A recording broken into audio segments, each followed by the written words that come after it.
legislation purpose is to protect the environment from prohibiting unlawful tire dumping. And we know that that's a problem. The legislation applies to scrap tire generators, carriers, and scrap tire storage facilities. Now, let me stop right here and make y'all understand. I want y'all to do one-on-one basic understanding of generators, scrap tire generators, who are the carriers, and who are the facilities. Generators. Generators is anybody, a scrap tire generator is a store, a Sears, a mom and pop store down the street. Retail. Whoever makes the tires, they're generators of tires. Generators are typically businesses who actually sell tires. That's what a scrap tire generator is. So this law applies to scrap tire generators, from the big generators, which means the NTV, to the Sears, to the Mr. Smith tire shop down the street. Anybody who sells tires is considered to be a generator of tires. Okay. All right?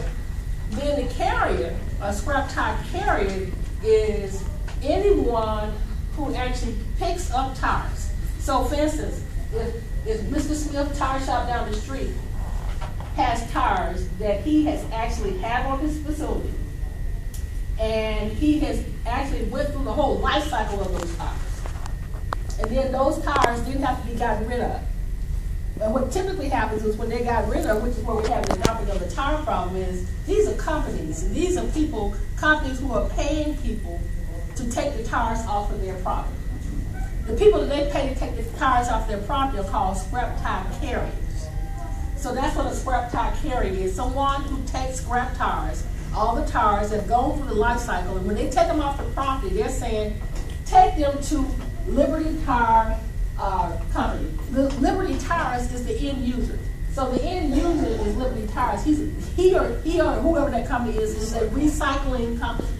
So there are companies out here that what they do every day is they actually go and they say, bring me your tires. Now you as an individual, you got 20 tires in your house, they'll say, bring me your tires, and we're going to charge you $1.50, $1.75 to get rid of your tires.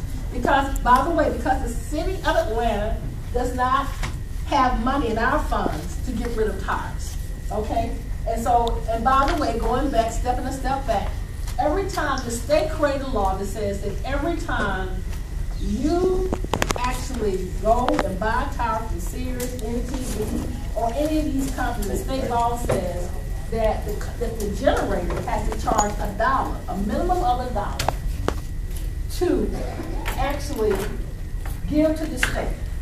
Now, what some generators do, they may charge you anywhere from $3 to $4, because what they're doing is $1 of that money has to go to the state. It's mandated, it's required by law. And that money goes into this pot that she's talking about.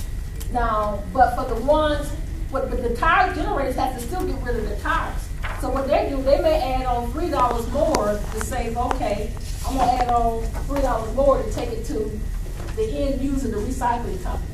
So the recycling company says, we will charge you to get rid of these tires. And they're sitting out there. There are companies all over the city. There's not a lot in Atlanta, but 2 or 3 out there.